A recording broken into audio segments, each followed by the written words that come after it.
offer the best grooming products for you. Yes, all natural and handcrafted too. We wanna help be your swagger, your style, class, and luxury. We make our products tailor-made for you with high quality. Yeah, so get in style with the black, yeah. Grooming company, give you swagger, style, class, and luxury. In luxury, yeah. The black gentleman, yeah. Company, give you swagger, style, class, and luxury. In luxury, yeah. Located at www.theblackgent.com.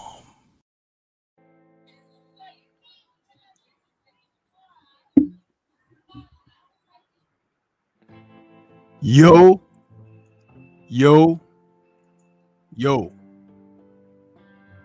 What's good? What's good? It's Stormybman, and I am back. Welcoming you to Nerds on Culture with Stormybman for this Wednesday, October 30th, 2024. This is number 104 in the series of Nerds, and we're bringing the conversation surrounding a classic film of Jean-Claude Van Damme from 1988. Oh my goodness, how long ago. It Damn. appears this film is very old, people, but it's one of the better American-made martial art action films. And we're talking about the film Bloodsport, which spawned a few sequels, but we're here to talk about the original film in which Jean-Claude Van Damme was playing a character based on a real-life person who we many years later found out that maybe some of the story wasn't as it was told on celluloid, as they used to call it. But Frank Dukes, who was a man who sought to pay homage to his martial arts instructor, according to the film's story, and participate in a deadly martial arts tournament called the Kumite. And I don't think many of us even knew about what a Kumite was prior to this film, but apparently the Kumite represents an underground type of a coming together of talents who face off with their physical abilities. And sometimes they find themselves going at it to the death. So, with that, we're talking about this film this evening. Some of you may have had a chance to see this. And if you haven't, you're out of the loop. You need to get with the program. But, with no further rambling on, I want to introduce my partner in crime. We got Drew Titan in the building with me this evening to talk about this film. What's happening with you, man? What's happening? Oh, salute, Stormy. This is a cult classic. Yeah. It is. It's a cult classic. This movie came out when I was 13 years old. 13 years old. I was in junior high school, I believe. I think. Yeah. And the reason why this caught a lot of I want to say the black kids in my neighborhood is because of Yang C. Yes. This was the return of Yang C. And they go, I am legend. Salute. Salute to the chat. That's our brother right there. We haven't seen him since Into the Dragon. And he's done about 1 million movies since Into the Dragon, but they were like, mid-budget kung fu flicks from China. And if you blinked, you missed him. But this was a Hollywood-backed martial arts film.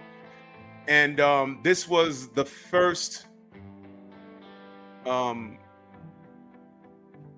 movie where Jean-Claude Van Damme was the lead. Because he was in, I remember seeing him in No Retreat, No Surrender. He was the Russian karate villain. Yeah. I remember him from that.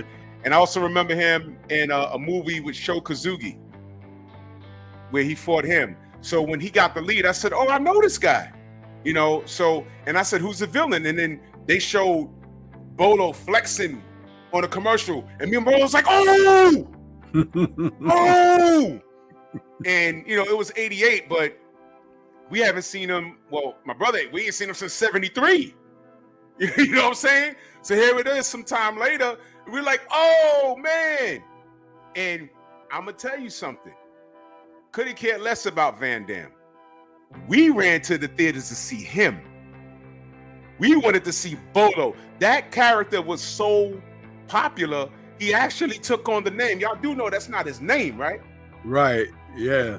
But we just started, you said, yo, they go Bolo. Bolo's in this. We was like, whoa. And he looked great.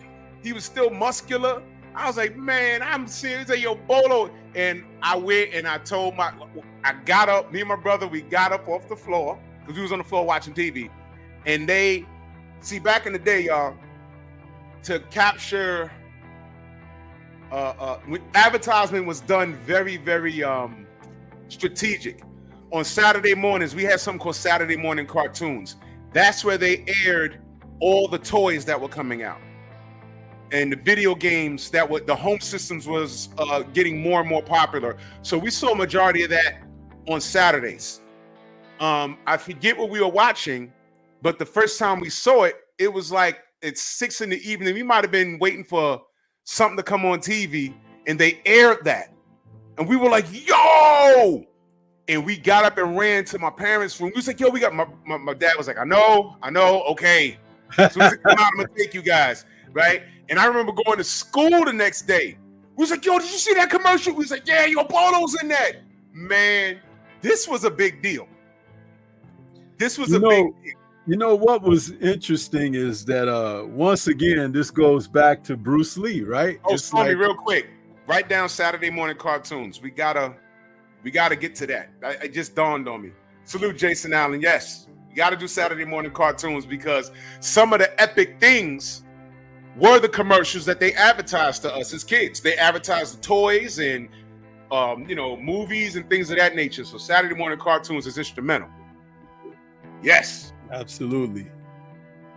Yeah, this once again it goes back to Bruce Lee, who was so innovative with what he brought to the martial art film scene, because prior to it was a lot of sword epics with flying warriors and whatnot.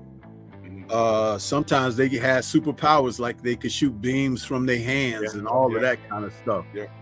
And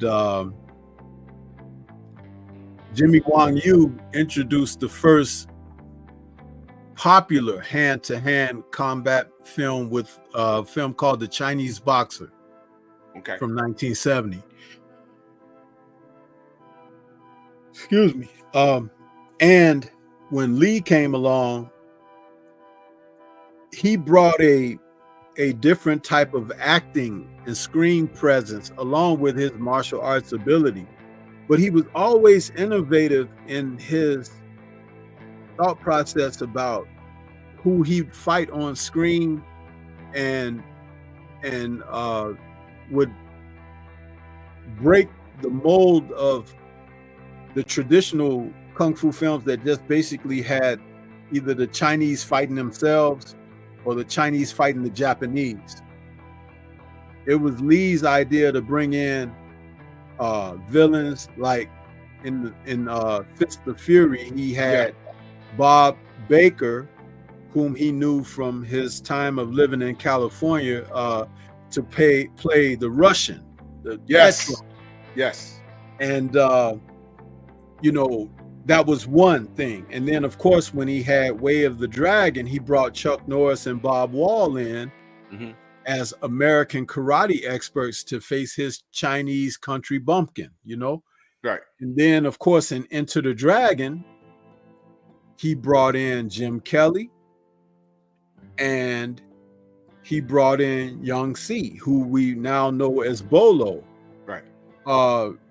Bolo had always been around in the early 70s. He started out with the Shaw Brothers studio. Yes. And he had these bit parts that he would play just like a strong man, and not literally like muscle-bound strong man, but a strong man for mob figures or yes. And he had these little roles where he was always getting killed and stuff real easy and whatnot.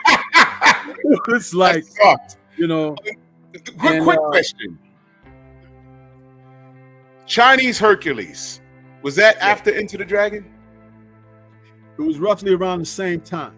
Oh, okay. Roughly around the same time. It came out in 73. It was an independent film company that made it, but there were some people who had played in some of the Golden Harvest films who are in their film.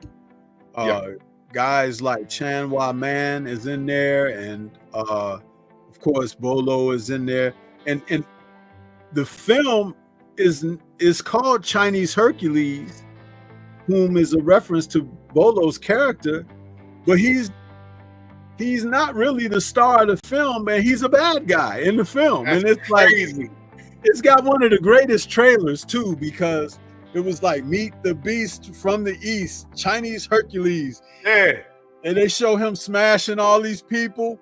And then it says, he takes them all. He's like, men. And they show him beating up some men. And then he was like, women. And they show him knocking a woman around. And it says old. And he's beating this old man up. And it says young. And then he's beating this young dude up. And he's like, hundreds. And then he's just taking on all these different guys on the beat. God, that's hilarious. Or one alone. And he's just smashing. It's one of the greatest trailers for a kung fu movie ever, man. Oh man, it's one of my favorites, man. One of my favorite trailers for a kung fu film. But I'm mentioning his background because he was always a popular dude. Mm-hmm. But sometimes you'll see him in the film for a little short period of time.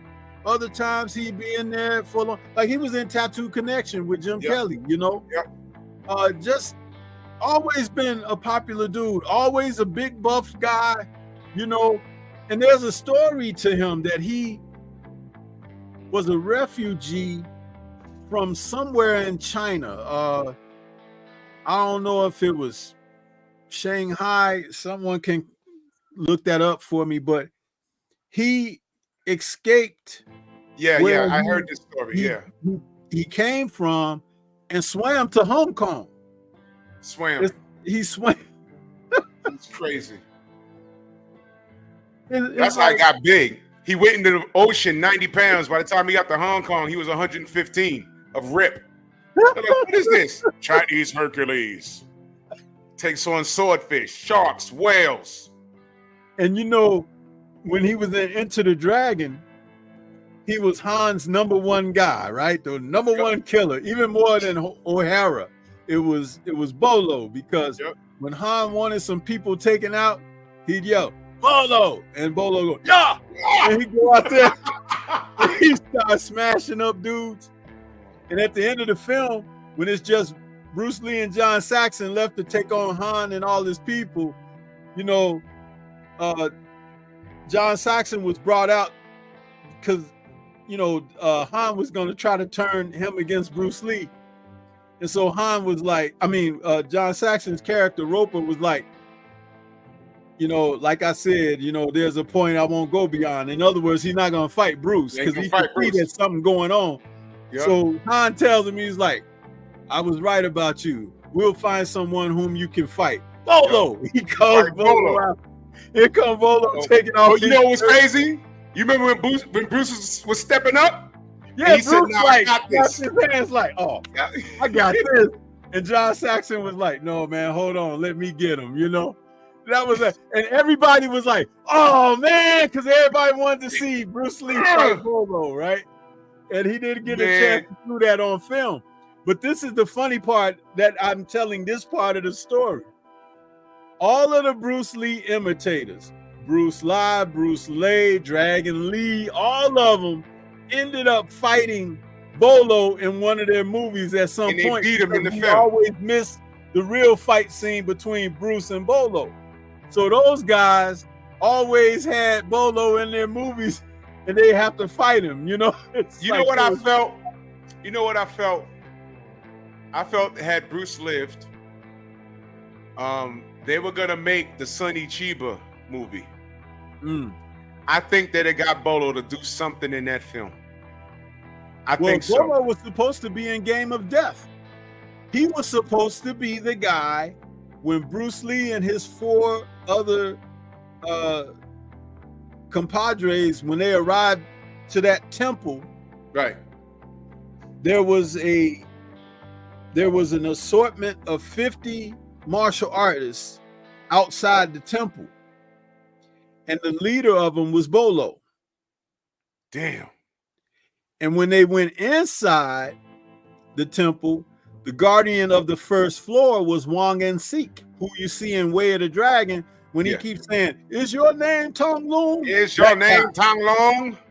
That's Wong and Sik, who played in. He's a Korean martial artist, Taekwondo master, been in tons of kung fu films. But he was supposed to be the guardian of the first floor. Right. and Bolo and the 50 karate men were supposed to be the guardians outside. So, damn. You know, Game of Death was going to be something else, man. It was going to be a daring type film that no one had ever done anything like that before. Damn it. I can't believe we missed out on that crap, man. Oh, man. The only thing you can do today, you're going to remake it. You just have to either animate it or use CGI. But damn, that would have been awesome. I don't know how they get past 50 people in Bolo to get inside that mofo. Well, remember, it was Bruce and 4 other guys. But 50 people? Well, they were the basic karate dudes. You know, they were the throwaway dudes, you know, like the guys, you know, like they were the extras on Star Trek when they come running out there and Bruce and his guy, John Saxon, beating all them dudes up. It's like on Star Trek, who's beaming down to this planet? Captain Kirk, Spock, McCoy, and Officer Johnson. You know who's gonna get killed. It's like, yo, Johnson ain't making it. All that beef, everyone survived but Johnson, he's dead. That's crazy. You don't want to go, Johnson, you want to go with Kirk? Who's going? Spock, McCoy, Kirk? I ain't going nowhere. Send Smith. We know he ain't coming back. Get out of here. You know what pissed my father off now that I think about it? Into the Dragon. The brother gets killed, Jim Kelly. We didn't get to see Bruce and Bolo, but Bolo gets killed by the white guy. Damn it. That's bad, man. Man, that sucked, bro. Man, we ain't get nothing. Yeah. That's horrible. But that's the legend of Bolo. Yeah, that's how Bolo. American audience got to know him. He had an assortment of films in between Bloodsport and Into the Dragon, and like Cooking with the Champ said, you had to be a kung fu buff to see his work in between. You understand? Because you see any, but I think even one of the movies he shaved his head. He was bald-headed in a few of his films. Like I say, he started out with Shaw Brothers. So you can see him in the backdrop fighting against guys like Chen Kwa Tai, Tai Lung, and David Chang, all them. They was in there. I know somebody said that Akando says that Bruce gave him his shot. No, Shaw Brothers gave him his shot. He was, and then he's also in a film that I did a kung fu film focus on, but I'll redo this because it's one of the ones that I want to do a different type of review on. The Super Kung Fu Kid, also known as the Superior Youngster, with Chung Nick. And that's a film where he plays a bad guy in that film. And he's got this big, thick, curly mustache in there. And he's got like a short haircut. And he walks around in these silk Chinese outfits and stuff. He smokes that cigarette on the long, that long filter. Yeah. Filter tip on it and everything. He's like the ritzy bad guy in that film. So Bolo been around a while, man. It's like and he's always been one of the best villains. And also something, if you watched him in other kung fu films, Bolo has been rumored in a humorous way to be the master of the no-look style. Because when he fights guys, he's always not looking at them. He's like, oh, he's always like this. Yeah, that's true. Oh my God, yo! Looking at who he fights. Oh man! But he didn't do it in Bloodsport, though. He didn't. He was looking at Van Damme the whole time. Yeah. But in all his kung fu films, he's always fighting somebody where he got his head turned, looking like this. It's like a real practitioner of Tai Chi. Also, was Bolo. Yeah. But man, he's a legend, man. Yeah. He needs a Hollywood star or something, man.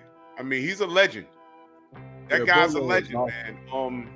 Still around, too. Still around. And his son looked just like him. Not as bulky as him, but damn muscular. He got the genetics. He got the genetics. Definitely. He's a IBF IFBB pro bodybuilder. Yeah. He's a pro bodybuilder. Yep. Looks great too.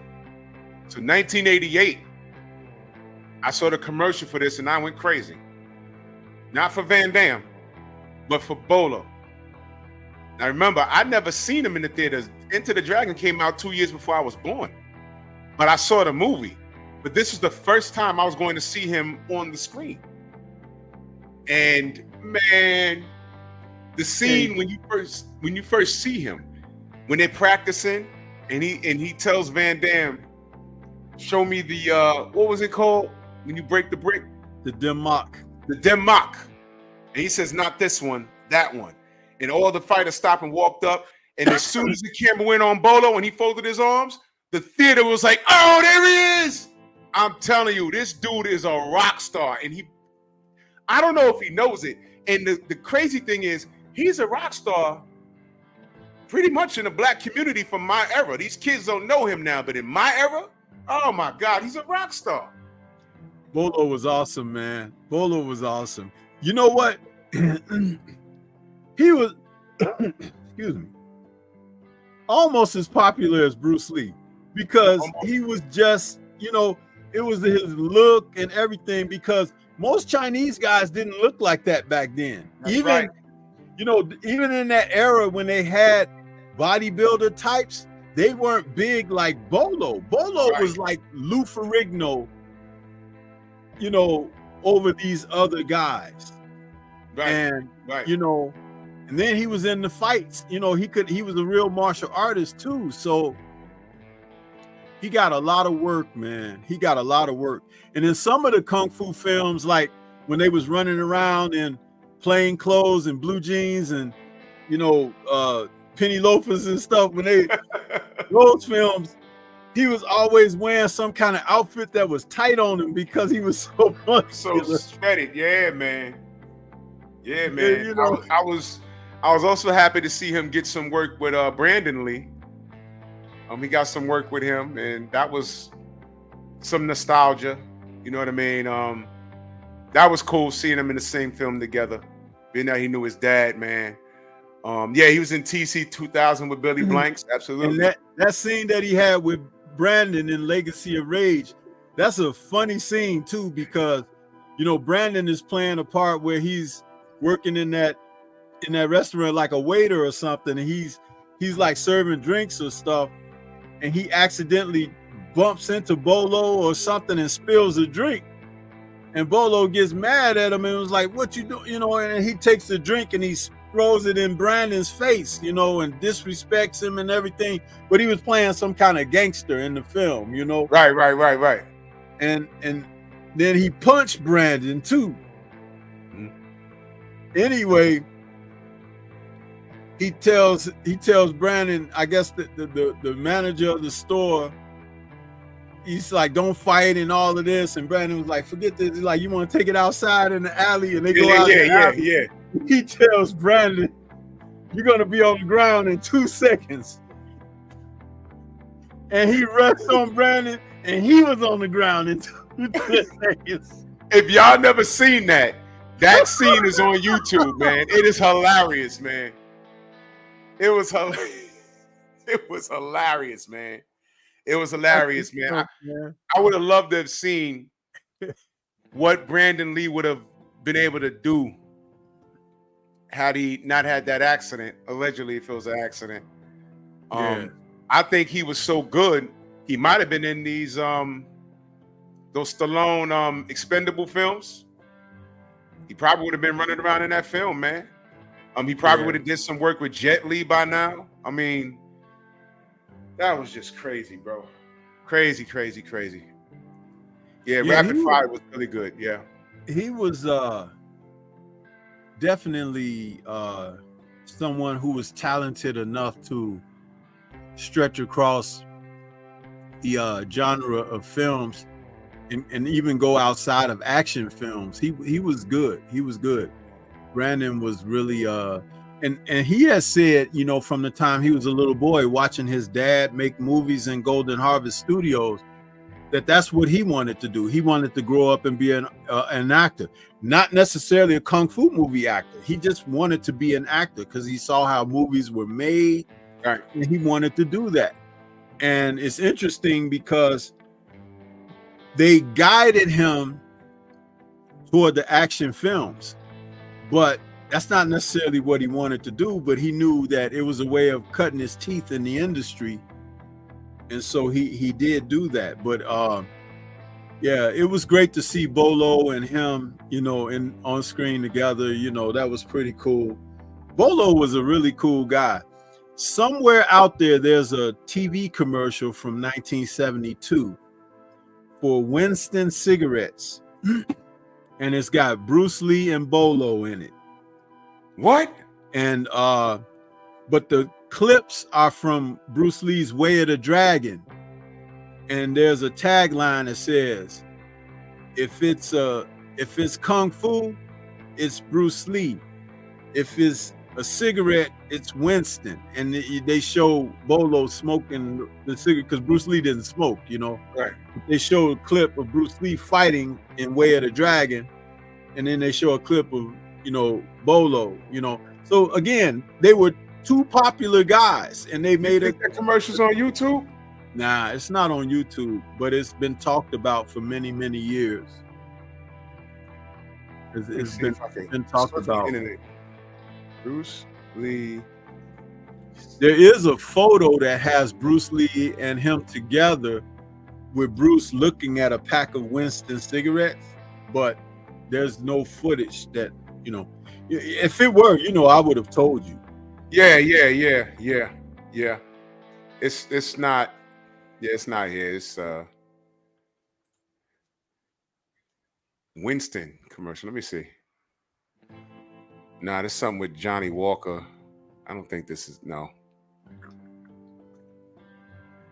Now that's CGI. That's BS. There's only a picture. But no, there's no. Yeah. We ain't gonna find it. Somebody has it. Somebody has it, but yeah, I would love for them to probably post in the hands of an old collector or something that from the 70s, because there's a lot of little things that Bruce Lee did in the 70s that didn't survive, because when they used to film stuff back then, like TV shows, they put them on these big ass VHS tapes or like beta tapes. And back then they used to erase what was on tapes and just film new stuff, you know? So nobody knew he was gonna die, you know, so a lot of stuff that he was on got erased, you know, before, you know. But there was one thing that is really strange. In 1972, he did a hurricane relief telethon where all the actresses and actors from Hong Kong participated. It was like a telethon, like Jerry Lewis used to do the telethons here. They all appeared on there and they did little skits and stuff. He was on there with Brandon, and he had some demonstrations. Now, that footage was saved by Shaw Brothers, right? And when Shaw Brothers started remastering their film library in the early 2000s, they came out with that telethon, and guess what? Everything is on that telethon except for Bruce Lee.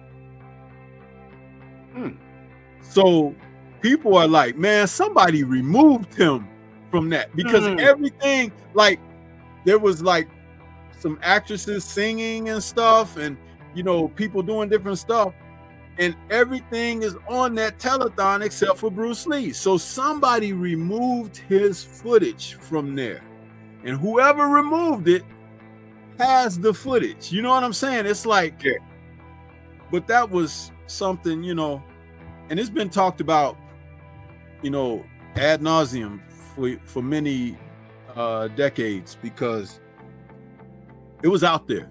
It was out there.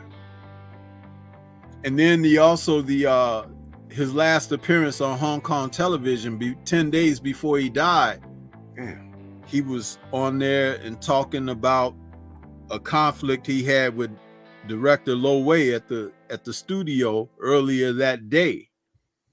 And he went on that talk show. That talk show was called Enjoy Yourself Tonight. It was the equivalent of the Johnny Carson show. and he talked to the host about what the incident was with him and Lo Wei at the studio earlier in the day, because police were called and stuff. And he gave a demonstration on that show with the host that was pre-arranged. They talked about it before they went live on the air or whatever.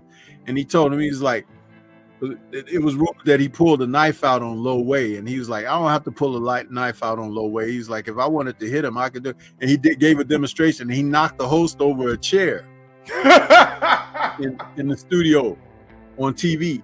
And a lot of people was like, man, Bruce hurt that dude and everything. But he didn't hurt the guy because the guy was prepared that Bruce was going to do what he did and everything. Right. But again, funny how that show got erased or whatever. And that was 10 days before he died.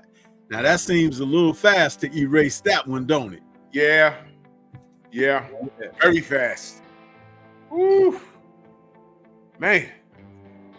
There was also a rumor that, like, when he died, when they found his body in that woman's apartment and everything, that when he was admitted to the hospital, he was missing a shoe. And how you figure that? I know there's a lot of conspiracy. We could do a whole show on that alone. About, what we, we also heard that he had on makeup to cover up some bruises. But we'll talk about that. That's deep. Woof, man. Yeah. But back to Bloodsport. Back to Bloodsport. Listen, man. What did you think of the martial arts that were on display in Bloodsport? I mean, they showed some guys out there, like this gentleman here that's in this shot with Van Damme playing his teacher. That is a veteran actor, Roy Chow. Now, Roy Chow was he was the equivalent of like a Shakespearean actor by Hong Kong standards. He was always in great movies. Even going back to A Touch of Zen, I think it was. He's in that. That's one of the original martial art films from the late 60s. He played the abbot of Shaolin for Enter the Dragon. That's who Bruce Lee was talking to after he had the opening fight scene. You will have to see the uncut version of Enter the Dragon to see him talking to the monk. But he had a very strong voice and spoke English very well. So when you see him in films talking, it's him. It's him using his voice. And he was very popular, Roy Chow. And he starred in over 115 films. And, he's worked with everybody from the likes of Jackie Chan, Bruce Lee, Wong Yu. He's been around everybody. So he was in Jim Kelly's movie back in 1975, Golden Needles. Oh, yeah? Yeah, he's in there. Jim Kelly and Jodan Baker. Hold on 1 second, Stormy. I got to close this damn terrorist door real quick.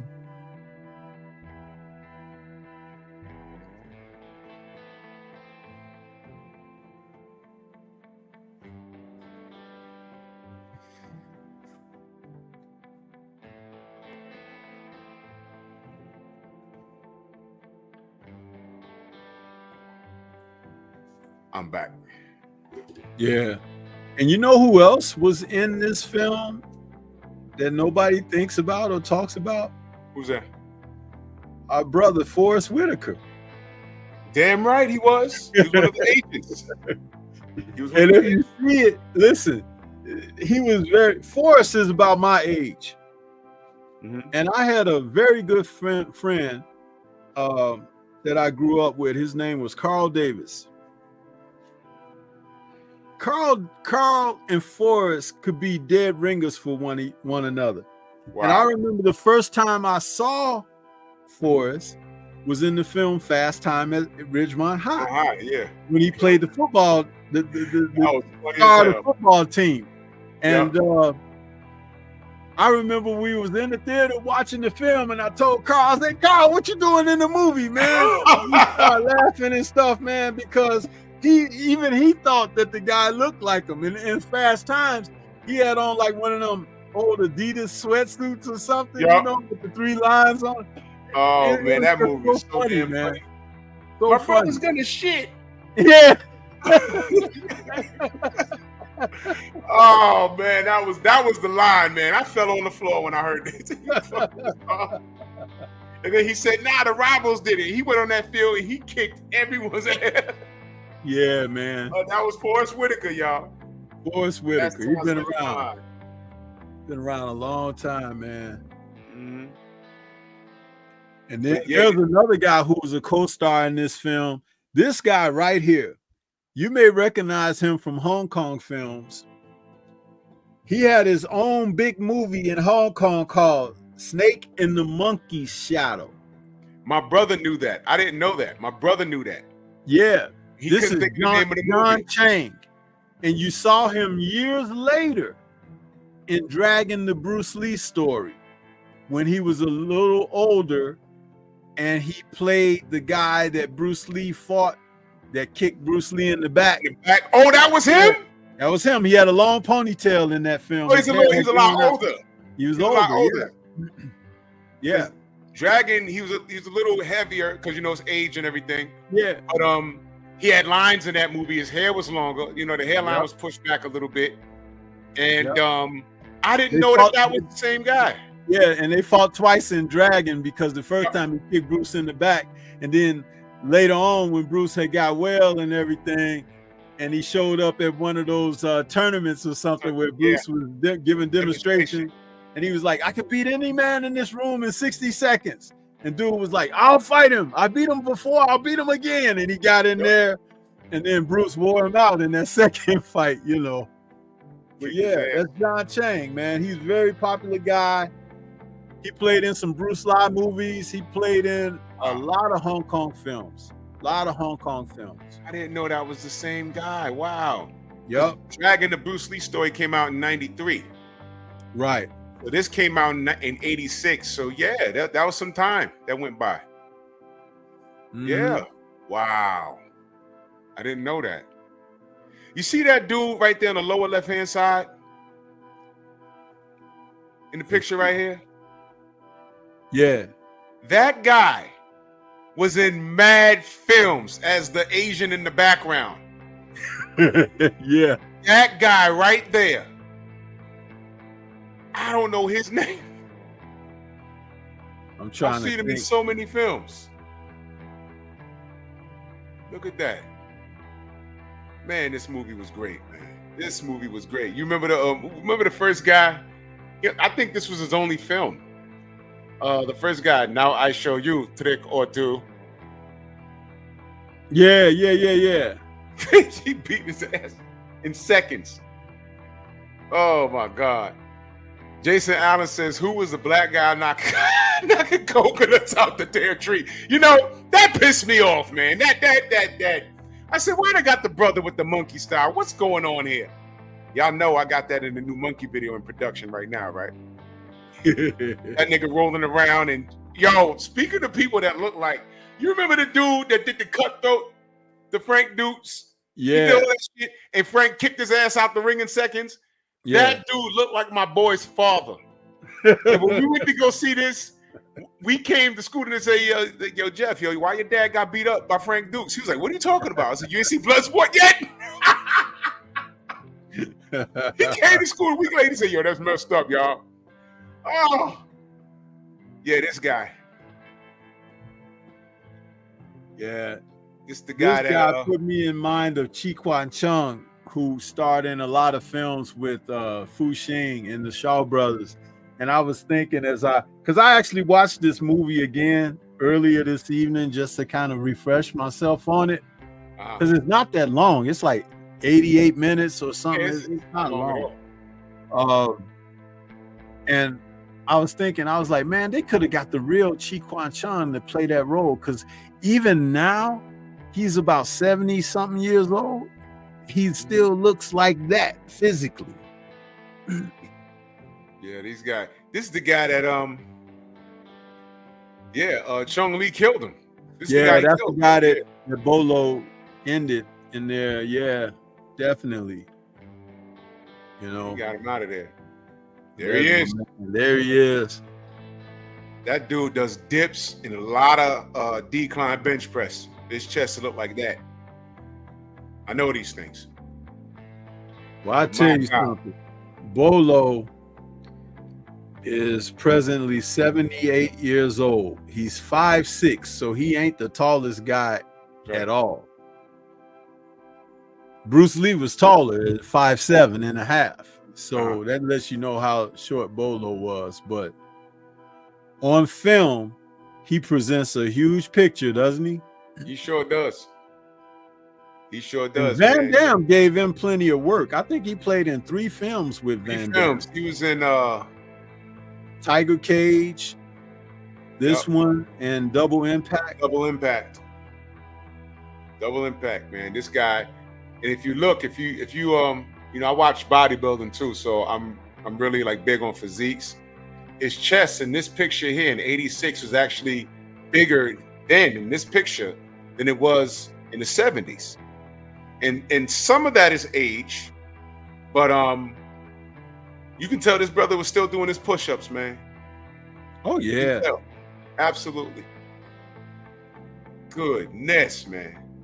And this guy's a legend, man. Absolute legend. He's a rock star, man. And yeah, how old was he in '86?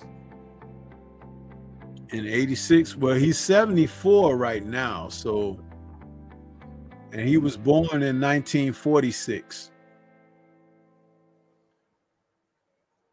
86. So he was like 30, right? No, wait a minute. Is that right? He's like 30? He's on 46.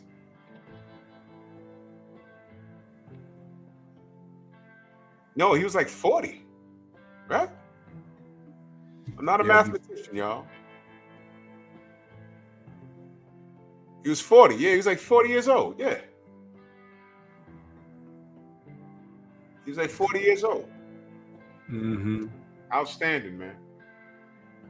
See, guys, y'all can still do it. Y'all can still do it, man. But I'll tell you something, though. He does look old now, though. Yeah. He's got gray hair. His hair is no longer dark. And his cheeks are kind of sunken in and everything. He doesn't try to show presence or whatever now.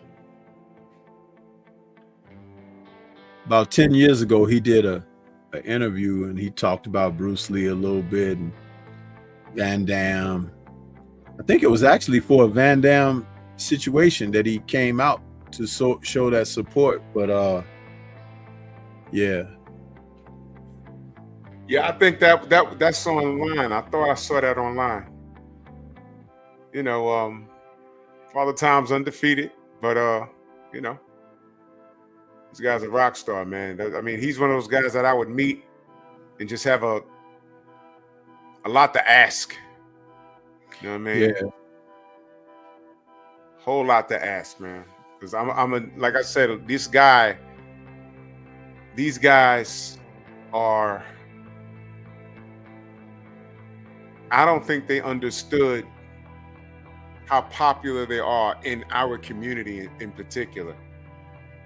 When Bloodsport was released, I was just like, okay, another kung fu / karate film.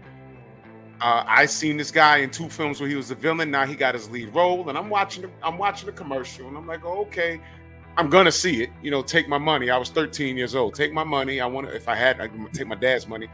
I want to go see what's going on. And then they showed Bolo, and me and my brother went crazy. Like, oh, look! It's like, you know what's funny? When Van Damme played in No Retreat, No Surrender, the young man that they had as the star of that film, and they brought Van Damme in as the villain or whatever, right? I don't know if that guy knew much real karate or if he was real basic with it. Mm-hmm. But it's so interesting that Van Damme went on to have a huge career as opposed to that guy, because we Right. never really saw that guy. Never saw him again. I wasn't even checking for him. Huh? I wasn't even checking for him. I don't even care who that kid is. And no disrespect to him, but it's funny how Van Damme took off. But he was putting in work before Bloodsport. This was his first. Marco, what up? This is his first lead role. Yeah. And this is what launched him. And like I said, to us, Bolo hijacked the film. Even though he was a villain, we know he loses at the end. He hijacked the film. And shout out to Van Damme because he had worked several times, man. And this guy, I know Bolo was tight casted, but he knew the he knew the assignment. He knew the assignment, man. He really knew the assignment, man, and he played it well. But this film overall, you wasn't expecting an Academy Award. You knew what it was for.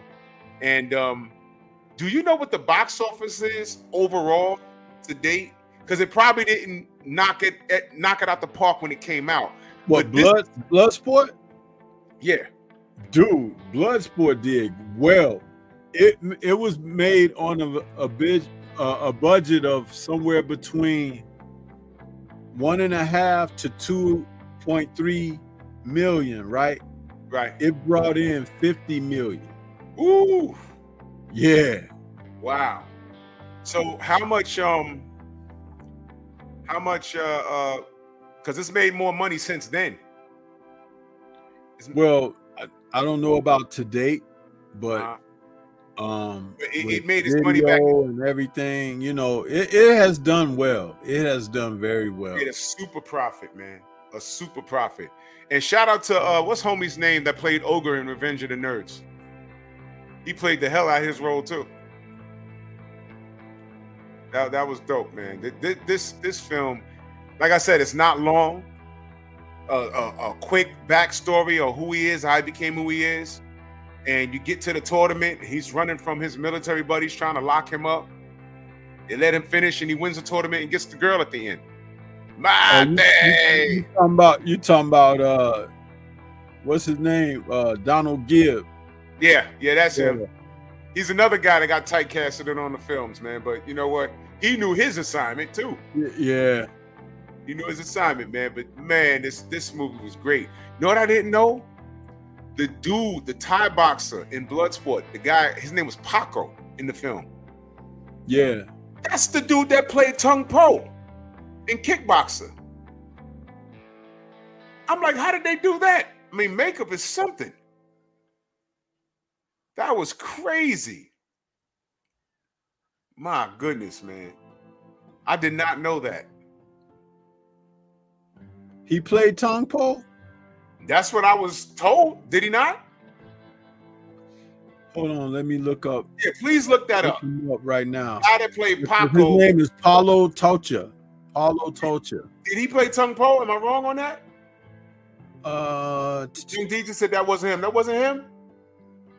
No, it's not in his filmography. Not him? No. That wasn't him?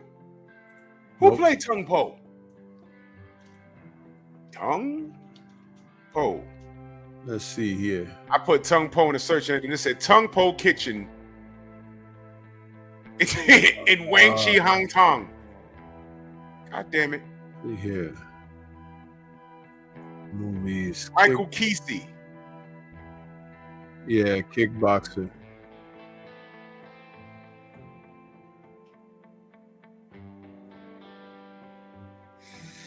Yeah, that's not the same guy. Well, somebody lied to me. Badly. No, you know what? Hold on. Hold on. Michael Kesey is in Bloodsport, but the character that he plays in Bloodsport, hold on.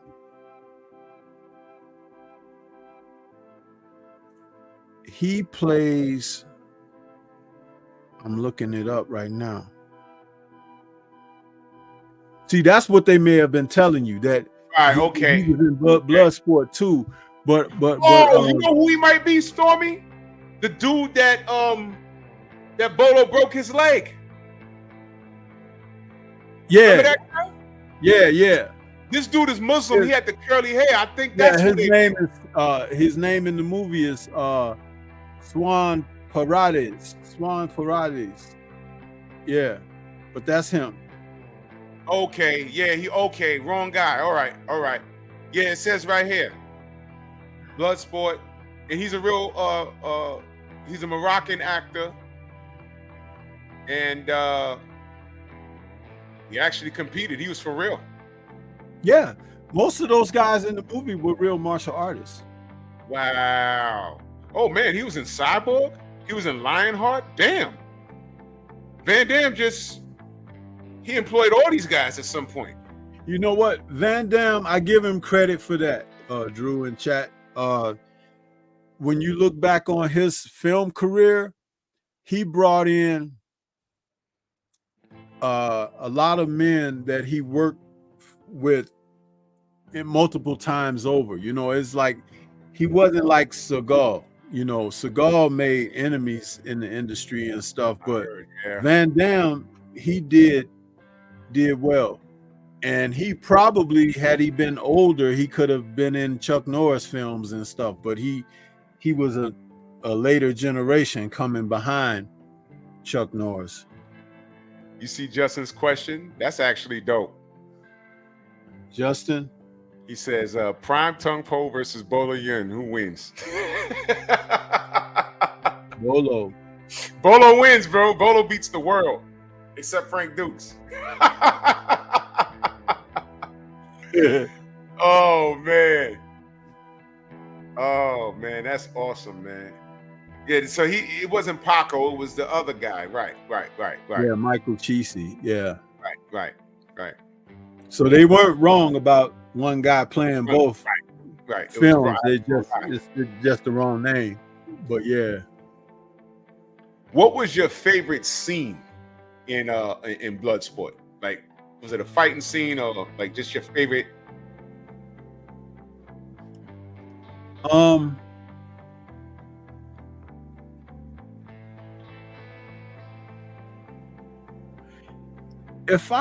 If I were to give it, you remember the guy who was like the Muay Thai boxer? Yeah. And when he was fighting Van Damme, he was telling him that was Paco. That was Paco, the character Paco. Yeah.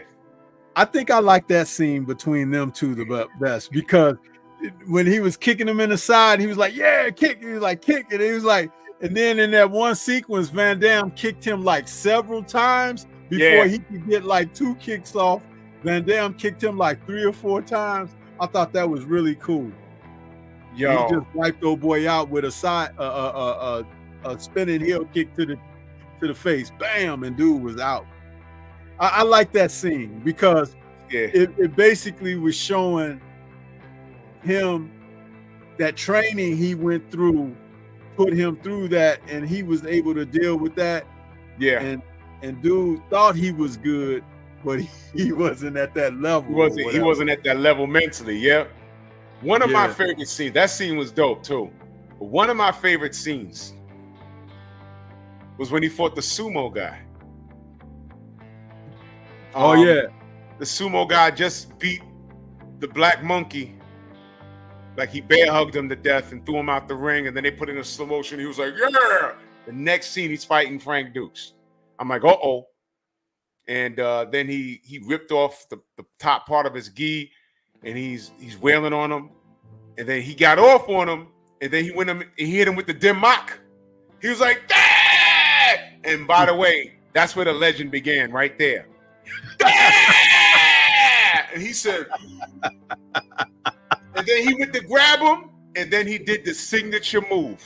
He did the splits punched him in the balls. Yep. And stopped him. That was dope. The signature split. Another scene that I really liked, when he was training and Roy Chow, and he had on his white gi and he was training, he was doing his breathing exercises, and dude was striking him with that bow staff because he had to concentrate while he was doing his breathing exercises. He hit him in the back, he hit him in the chest, he hit him across the thigh, all that while he was doing it, and he was shifting his position. I like that scene too because that's real martial arts right there. You know, what they were showing right there. To a lesser degree, they showed Bob Wall doing it in Enter the Dragon.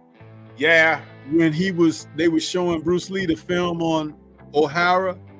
Yep. And he was like, this is all real bricks and mortar. And they showed O'Hara doing stuff, and he lit those bricks up, and he broke them, and then he had his arm out like this, and they was hitting him across the arm with the wood. Right. Yeah. Oh, interesting story. Young Deezy says Johnny Cage stole that from Mortal Kombat. Interesting story about that. When that game came out, it was fantastic. The story behind that was Ed Boon and John Tobias, the creators of Mortal Kombat, the idea was to make a Van Damme video game. And Johnny Cage was supposed to be the star character. In that game, he does a split and hits you in the nuts. That's a move he does. And the game got so cool, they fell in love with all the characters. They said, you know what? We're just gonna make a story behind everybody. And Liu Kang ended up being the flagship of the franchise. But the idea was to make a bootleg Van Damme guy for this video game. But they said, nah, this is too cool. You know, everybody has their own fatalities and stuff. But yeah, that was the idea behind Johnny Cage. But yeah. Oh, you know what else? There is a major Hollywood mishap in this film. Do you know where it happened, Stormy? In the last scene, when he's fighting Bolo, after Bolo blinds him with that pill, when he crushed it in the dust and threw it in his eyes, and John is standing there, Frank Dukes is sitting there screaming because he can't see. Right. And then he's sweaty and his hair is all dripping off his face and he's screaming, ah! And then he starts remembering his training. When he gets it together, his hair's dry. If y'all don't believe me, look at it on YouTube. He's screaming and hollering. He has all these flashbacks, and then when he meditates and gets his bearings back, his hair, after looking like it's all sweated out, looks like it does in the picture up here. It is the craziest thing. I caught that in the theater. I said, oh man, you see they messed up with his hair. When Chung Lee tries to chop him and he catches his fist and flips him, his hair had the Pert Plus bounce again. It's crazy. That's got to be on YouTube, by the way. It's got to be on YouTube. Let me see. I'm gonna put in Bloodsport blooper. Bloodsport blooper.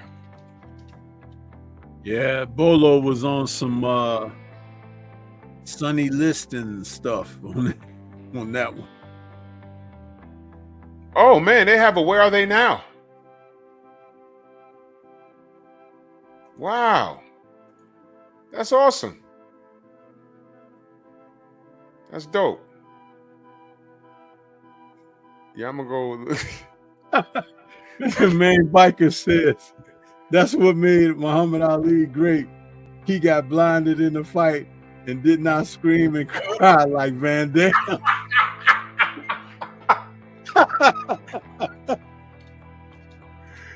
Oh man, that's funny. Yep. All right. Where is it? Okay.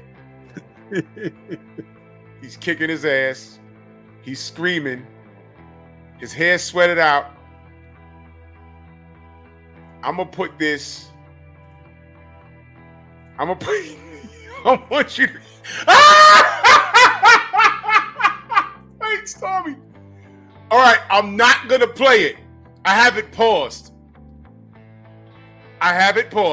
But I need you just to look at this. I'm not going to play it. I have it paused. Lord have mercy.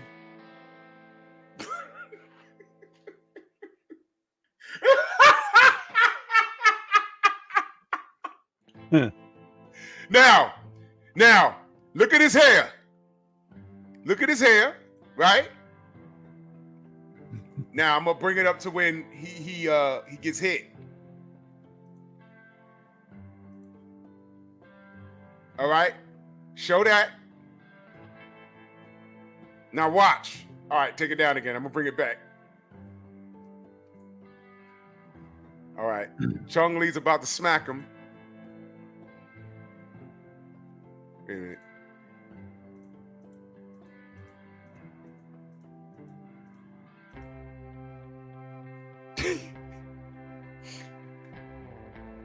Look at his hair.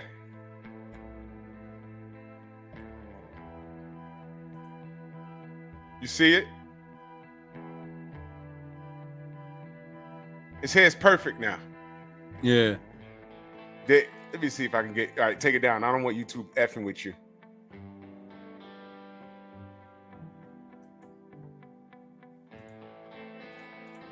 There's a young Forrest Whitaker. Look at that. Now his hair is perfect. That's crazy, man. We was in the theater like, yo, they messed up, bro. That's what happens when you don't shoot a scene straight through.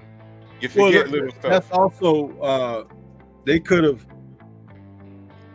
filmed some other stuff first and went back. Yeah. That's up to the continuity person. Stay on top of that. Yeah. Oh, man. But Van Damme was damn near a ballerina, man. He do those splits. My gosh, man. But this movie was man. This it was real simple too. It was a real simple film, simple plot. It was primarily a lot of fighting. Yep. And it wasn't gratuitous violence either. No.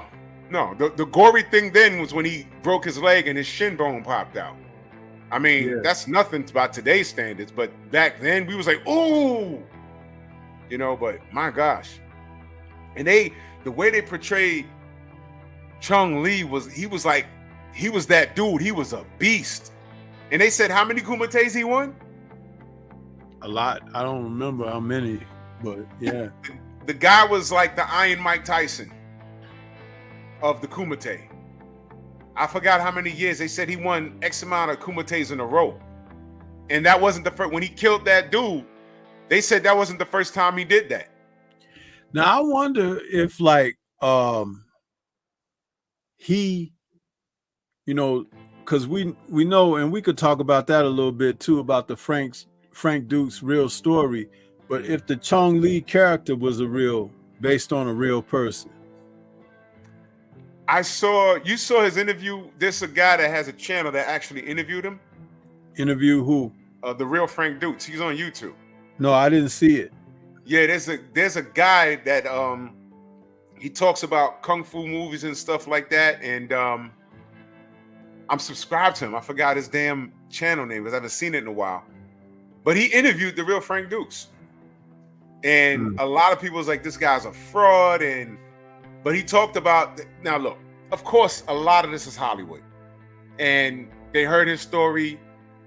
And they bought it hook, line, and sinker. And the guy looks nothing like Van Damme, of course. You know, yeah, well, look what Shogun says. Frank Dukes was a liar and a scam artist. I don't know.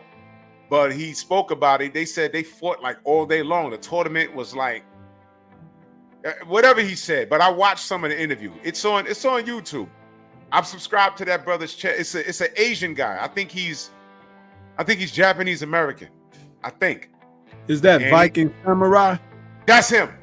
Yeah. Viking Samurai. He interviewed Frank Dukes, the real Frank Dukes. He has a condition where his knee bends backwards a certain way, without breaking. He has like you have to be born with it. It's not like a bad condition, but it's crazy. But he interviewed the guy because there was people on there. I think Benny the Jet Yakitas was on his show. I think one of those guys was in. He's like, yeah, that Frank Dukes, he's full of shit. There's no way he did. They treating Frank Dukes like how they treated Wilt Chamberlain. They said, man, Wilt Chamberlain said he slept with like 1,000 women in a year. And they broke down the math on that. They said, there's no way you can do that. 1,000 different women in a year, there's no, or it was like some number he said. It was like, yo, you can't mathematically do that and play ball. You can't do that. Unless you banging X amount of chicks a day, you know, whatever, man. But, you know, but a lot of people say, yo, Frank Dukes is full of crap. Samurai Viking, that's his name. I haven't been to his channel in a minute. Let me see if I pull that Samurai Viking.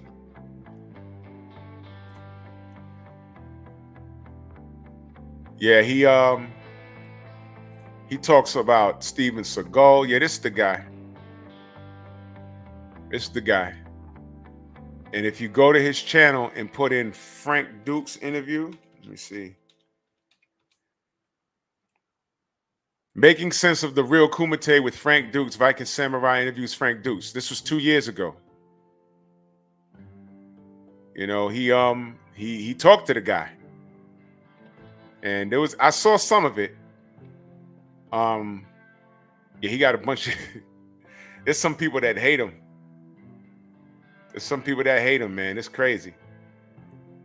As a matter of fact, right here, the secret behind Frank Dukes' kicks and why Van Damme was perfectly cast to play him. Frank Dukes said his nephew has the same condition he has. He's turning his foot around completely 180 degrees. Crazy stuff, man. But yeah. And Van Damme actually met the real Frank Dukes. So I don't know how much this is Hollywood. I don't know, you know. I don't like calling cats lies unless they're proven to be. I don't know. I don't know. Yeah, I'll check out that interview. Yeah. I just had heard about him, but I hadn't seen it, you know. Yeah. But hey, that film made 50 million. It made 50 mil, so somebody liked it. You know what I mean? So, I mean, they said the same thing about Van Damme. Van Damme was running around saying he competed in tournaments and stuff. Steven Seagal said, I researched this guy. I couldn't find him nowhere. And one thing people said, Steven Seagal, and he actually competed in Aikido tournaments. At least he could say he did that. You know? By the way, you know he did a reggae song? Steven Seagal? It is the funniest. Knowing that it's Steven Seagal, I mean, it's hard to kill on a reggae, talking about Punani on a reggae song. Did you see, just a couple of days ago, I sent that Family Guy clip of, I put it in the group chat, but they was talking about Steven Seagal. Did you see that? I saw that. And it was like, you're going to learn some lessons from this guy. He was like, but he's fat. Man, he just that was hilarious. And it looked just like Seagal too. It was like nobody had to tell you that was Steven Seagal. You know what's crazy? Steven Seagal's movie titles either had 3 words, or the movie had 3 syllables. Yeah. Hard to Kill, Out Above the Law, Under Siege. Under Siege. It's crazy stuff. Michael Ray says, what's up with Seagal's hair? It's fake. Hey, listen, I was just getting ready to say something about that. When he first started Above the Law, his first film, he was thinning right here, right? Yeah. He was thinning. He had no hairline. Now he got a hairline. How? But before he got the hairline, it was what they call that when it comes to a point. The widow's Like, peak. A widow's peak. Yeah. He had a widow's peak for a while. Now he got a hairline. I mean, look, what's really going on? Man. Shout out to Steven Seagal. Maybe we should cover his films because, you know, he made a pretty good impact when he came out. But it got old kind of fast. You know, he comes in and he starts doing his Aikido. He kicks everyone's ass. But it was fun to watch, man. I enjoyed watching his films. I know the Yardies got mad when he came in and he was beefing with those Jamaicans. They got pissed in the Bronx. They got pissed at that film. I said, yo, relax. Oh, stop the blood clot crying. Everyone want to go to heaven, but no one want dead. Oh, man. I love it, man. I love it. And what's that movie where he hit the dude with a skillet or something, man? I think that was under. He was like, crazy. That was crazy. Oh man, main biker says somebody was making fun of the way he runs, because he runs like he got the palsy or something. I think that was Hard to Kill, where he was the street scene where he was running in the street. Yeah, he looked weird running. He looked weird. Main biker said Steven Seagal's hairline was hard to kill.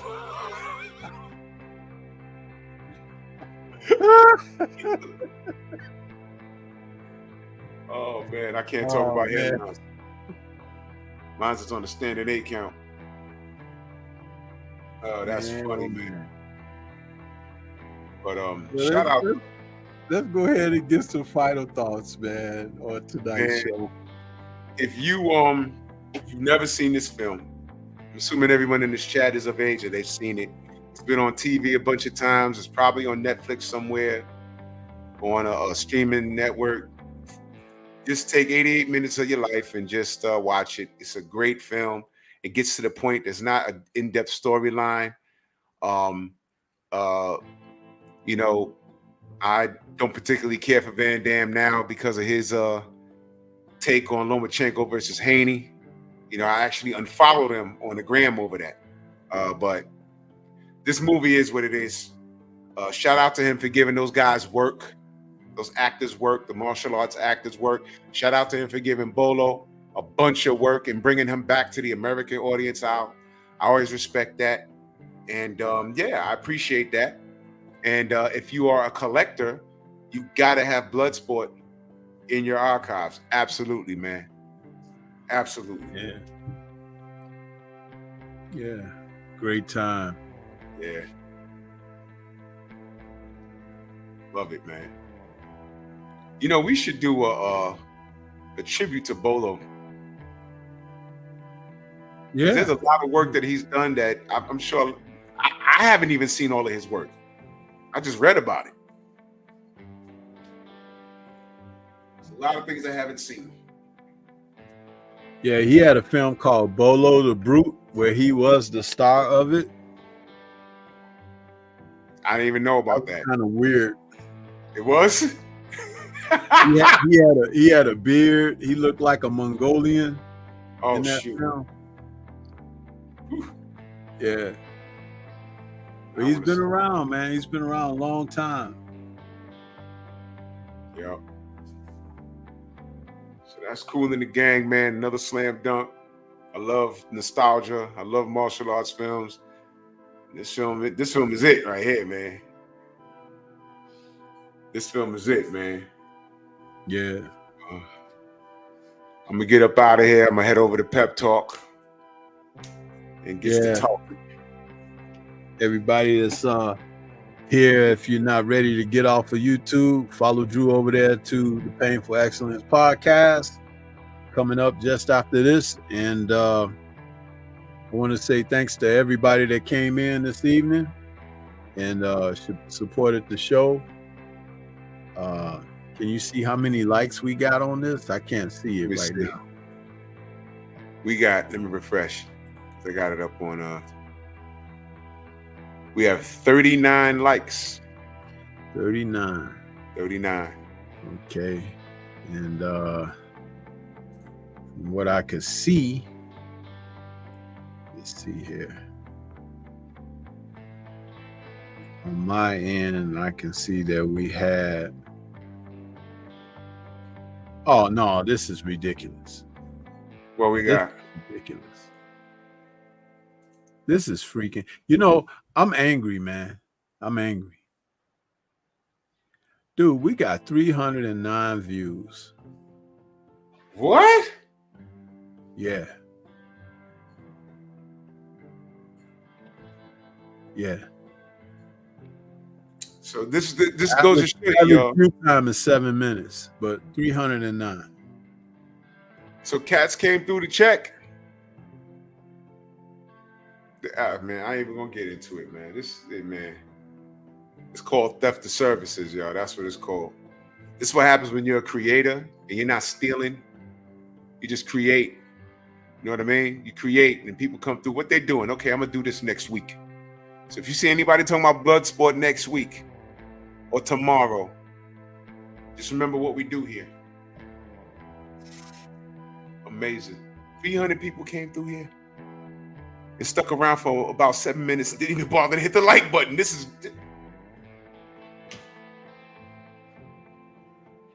But if we were on here clowning and doing, you know, who's on here clowning and gossiping and cursing and cursing people out, you know what I mean? Like you know, just the people that, if we were responding to the people that talk about us. This is what I want to say about that, and I've said it like Shower. She knows when I'm doing my other live streams because I keep her informed on that because she's helping me track that stuff, but. For 309 or 300 plus to come through and not even give me 100 likes out of what I'm doing, do you see? That's the hate right there. That's the hate, because we did not produce a bad effort this evening at all. Not at all. It was informative. It was engaging and entertaining to reminisce. We dropped a few jewels, and you know, this was a good time for someone who supports this genre and everything. So to not even be able to get 100, but you know what?